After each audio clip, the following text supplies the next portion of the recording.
তোমার এই মোবাইলের কারণে আজকে কিডনি ড্যামেজ, হসপিটালে যাও, পরীক্ষা করো। তোমার এই মোবাইল তোমার হার্ট কেড়ে নিয়েছে, ব্রেন কেড়ে নিয়েছে, চরিত্র ধ্বংস করেছে, লেখাপড়া ধ্বংস করেছে। এই একটা মোবাইলের কারণে মা বাবার সাথে কত বেয়াদবি করেছো, শিক্ষকের সাথে বেয়াদবি করেছো। এই এক মোবাইলকে কেন্দ্র করে মা বাবার কত টাকা চুরি করেছো। তোরে আমি এমনি ছেড়ে দিব না, কারণ তোর জন্য বিশাল আসমান বানাইছি, আমার জন্য বানাই নাই। তোর জন্যই তো জমিন। আমি আল্লাহ যা বানাইছি সব মানুষ তোর গোলামির জন্য। পানি তোর গোলাম, বাতাস তোর গোলাম, জঙ্গলের প্রাণী তোর গোলাম, নদীর মাছ তোর গোলাম, সব তোর গোলামি করার জন্য বানায় দিলাম। মাত্র ফাঁকে ফাঁকে আমি আল্লাহরে একবার আল্লাহ বলে ডাক দিবি, সেজদা করে আমি আল্লাহর কদমে মাথা নত করবি। এই সুন্দর সুযোগ পাইয়াও যারা নামাজ পড়বা না, আমি আল্লাহ তাদের জন্য কঠিন জাহান্নাম বানায় রাখছি। জাহান্নাম কেমন কঠিন! ইয়া আইয়ুহাল্লাযীনা আমানু কু আনফুসাকুম ওয়া আহলিকুম নারা وقودها الناس والحجارة عليها ملائكة غلاظ شداد لا يعصون الله ما أمرهم ويفعلون ما يؤمرون। জাহান্নামের আগুন এমন ভয়ঙ্কর যে আগুনটা আমি জ্বালাবই মানুষের দ্বারা আর পাথর দ্বারা। তোর মতো মানুষটারে দিয়ে আগুন জ্বালাবো আমি, যেই মানুষটা আমার সব পাইয়াও আমার ডাকলি না। কুত্তা সারা রাত মালিকের লাত্তি খাইয়াও পাহারা দেয়, আর আমি আল্লাহ তোরে এত দয়া করার পরও তুই আল্লাহ বলবি না? তোর মতো বেঈমান নেমো খারাপ আমি এমনি ছেড়ে দিব না, কড়ায় গন্ডায় হিসাব নিব তোর থেকে, রেডি থাক। আল্লাহ তাআলা বলেন, এই তো তোরে এগুলো সিস্টেম করে দিলাম, এবার তুই যে দুনিয়ার মায়া ফিরে যদি ভুইলা যাও, এর থেকে বাঁচাবার জন্য অল টাইম তোর পিছনে কাজের জন্য আমি যুগে যুগে নবী পাঠাইছি। এর কাজই হলো তোরে সতর্ক করবে, এই দুনিয়ার মায়া ফিরা আসল আল্লাহরে ভুলিস না, দুনিয়ার টাকা পাইয়া আখিরাতকে ভুলিস না। নবীদের কাতার শেষ, সাহাবারা কাজ করলেন, তারপরে আস্তে আস্তে উলামায়ে কেরাম, দাওয়াত ও তাবলীগের মেহনত চলতেছে, পীর মাশায়েখের মেহনত, জুমার দিন খতিব ও ইমামের মেহনত, বক্তাদের মেহনত। 1 টাকাও বেতন তোমার থেকে নেয় না। তুমি সরকারি চাকরি করো, বেসরকারি চাকরি করো, ডিউটি কয় ঘন্টা? কথা কয় না, 8 ঘন্টা ডিউটি কইরা নিম্নে বেতন কত নাও? নিম্নে অন্তত 20,000 বেতন নাও, টেবিলের নিচে আরো কত হারাম খাও।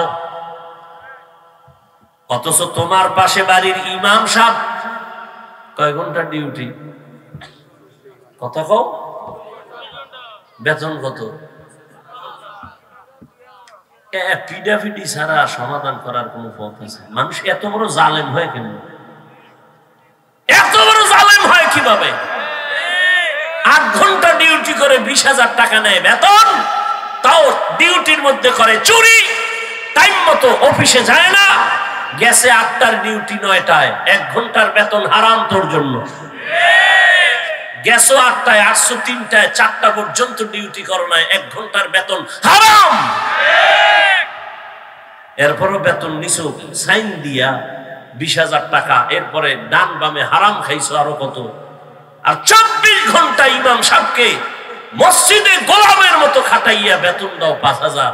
এর থেকে জুলুম কি হতে পারে? এরপর আবার ইমামের সাথে বেয়াদবি। একক তো নামাজে না থাকলে রিক্সা ড্রাইভার কয় গেছিলেন কো? ইমাম কয় কে তুই? বলে আমি রিক্সা ড্রাইভার। কেন তোর এত পাওয়ার? বলে মাসে 5 টাকা বেতন দেই। এরকম জানোয়ার আছে না নাই? সভাপতি দেয় কত? কয় মাসে 100, সেক্রেটারি 50, মাসেরটা মাসে দেয়, কয় না 6 মাস বাকি। সভাপতি কে? সভাপতি এলাকার চিহ্নিত সুদখোর। কে সেক্রেটারি? চিহ্নিত গাঞ্জাখোর। আর তুমি নাক টেনে ঘুমাও। দেশ স্বাধীন, কিসের স্বাধীন? স্বাধীন যদি হয় চট্টগ্রামে আইনজীবীর গলায় ছুরি চালায় কে? মুসলমান স্বাধীন বলবে ওই দিন যেদিন ইসলামের স্বাধীন হবে।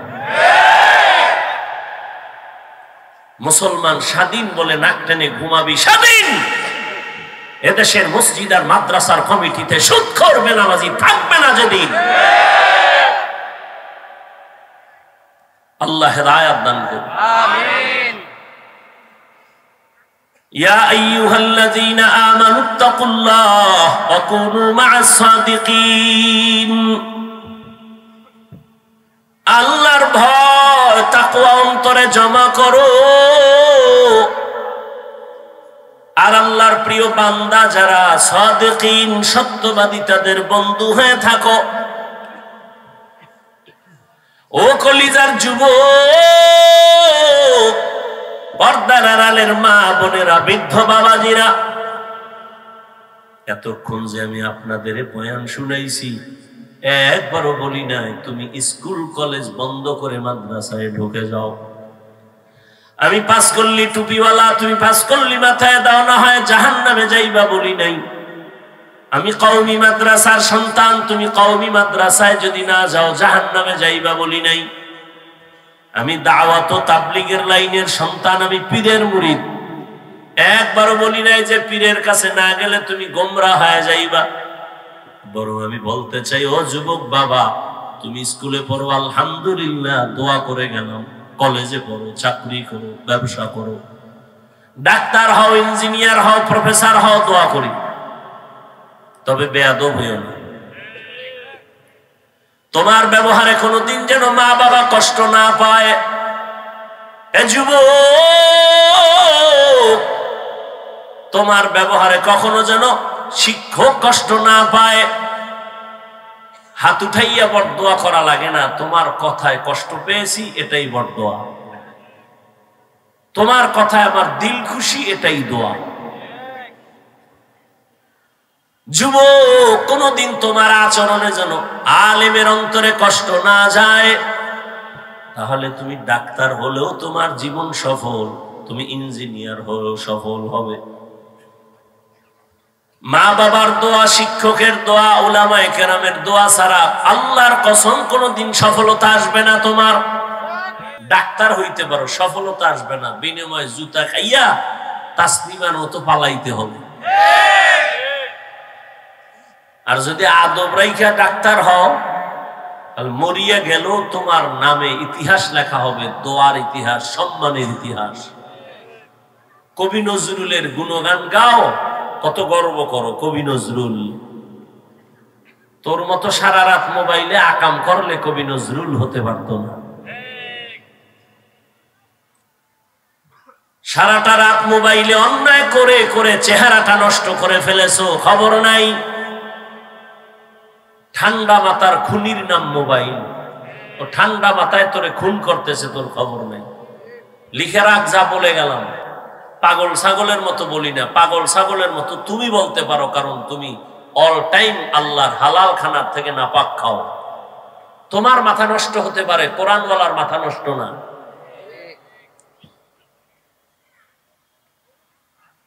তোমার এই মোবাইলের কারণে আজকে কিডনি ড্যামেজ, হসপিটালে যাও, পরীক্ষা করো। তোমার এই মোবাইল তোমার হার্ট কেড়ে নিয়েছে, ব্রেন কেড়ে নিয়েছে, চরিত্র ধ্বংস করেছে, লেখাপড়া ধ্বংস করেছে। এই একটা মোবাইলের কারণে মা বাবার সাথে কত বেয়াদবি করেছো, শিক্ষকের সাথে বেয়াদবি করেছো। এই এক মোবাইলকে কেন্দ্র করে মা বাবার কত টাকা চুরি করেছো। অথচ একটা সন্তান যদি চিন্তা করতো, আব্বা যদি মারা যায় তাহলে সংসারের জিম্মা তো আমি ছেলের উপরে আসবে। এই সম্পদ তো বাবার না, আমার। বাবায় মরে গেলে তো সব আমার। তাহলে আমি কিভাবে বাবার সম্পদ নষ্ট করি? মূলত আমারটাই আমি নষ্ট করতেছি। প্রত্যেকটা ঘরের মা যদি চিন্তা করতেন, স্বামী যদি মরে যায় সম্পদ আমার আন্ডারে চলে আসবে। আর দুনিয়াতে কোন পুরুষ গাধার মতো কষ্ট করে রুজি রোজগার করে, নিজের জন্য কিচ্ছু করে না, সন্তানের আর পরিবারের জন্য করে। কি নিজে না খায় থাকে, টেনশনও নাই। ছেলে না খায় থাকলে মাথা ঠিক নেই, বউ না খায় রয়েছে, মাথা ঠিক নেই। প্রত্যেকটা বাবা নিজের জন্য কষ্ট করে না, সন্তান যেন হাসির মুখে থাকে, স্ত্রী যেন শান্তিতে থাকে। গাধার মতো রাত নাই, দিন নাই, খানা নাই, ঘুম নাই, কষ্ট করে। একটা মহিলা যদি চিন্তা করতো যে আমার স্বামীর কামাই এত কষ্টের, মরে গেলে তো এগুলো আমারই থাকবে, তাহলে ওই মহিলা কোনোদিন স্বামীর মাল খেয়ানত করতো না, গুনাহের পথে স্বামীর টাকা খরচ করতো না। তুমি স্বামীর টাকা অন্যায় পথে ব্যয় করো, মূলত তোমার সম্পদ তুমি নিজে ক্ষতি করবা। আর যেই সংসারের টাকা পয়সা নিজেদের লোকেরা খেয়ানত করবে, ওই সংসারে কোটি টাকা কামাই হলেও বরকত থাকবে না। না ছেলে বুঝে, না মেয়ে বুঝে, না স্ত্রী বুঝে। ছেলে মেয়ে স্ত্রী সবগুলোর গাধার মতো কাজ করে একজন ব্যক্তি স্বামী। কি এর ঋণ কি আদায় করবে? হ্যাঁ, ভালো মন্দ তো কম বেশি সবার মধ্যেই থাকে। কত স্বামী বেচারা টাকা পয়সা কামাই করে ঠিক, তবে গুনার পথে নিজেই ব্যয় করে। স্ত্রীর মুখে হাসি ফোটানোর চিন্তাও তার থাকে না। আর ওই যে মোবাইল গজব, পরকিয়া পরকিয়া পরকিয়া করতে করতে স্ত্রীকেও হারায় ফেলতেছে, সন্তানেরও হক আদায় করে না। কোন বাবায় যদি চিন্তা করত আমি যদি ভিন্ন দিকে নজর দেই আমার সন্তান কেমনে মুখ দেখাবে, সন্তানেরা কথায় কথায় কষ্ট পাবে, লজ্জা পাবে, চোখের পানি ফেলবে, নিঃশ্বাস ফেলবে। এই চিন্তা যদি বাবায় করত, কোনদিন নিজের আপন স্ত্রী ছাড়া ভিন্ন দিকে নজর দিত না। কি আকাম বাজাইয়া মানকে সিফা আটকায় গেছে, এবার বিয়ে করছে, এবার হুজুর গোদারে যায়, সাইডার মাত্র 2। এই যে মানকে সিফা আটকাইছে খবর নেই, মিস কলে আটকায় গেছে খবর নাই। ফতুয়া খুঁজে যে সাইডা করা তো জায়েজ, সাইডা করা জায়েজ, সুন্নত না। তুমি শপথ করো জীবনে বিয়ে একটা, শপথ করো তুমি সাইডা করো। এক মাইয়া বাবায় অনুষ্ঠান করে বিয়ে দিছে, ওই স্বামী মহিলাকে আবার ছেড়ে দিছে, তুমি ওই মাইয়া নাও। কয় আর এক জায়গায় বিয়ে হয়েছিল, কা সর্বনাশ, এনি বল নিবে না।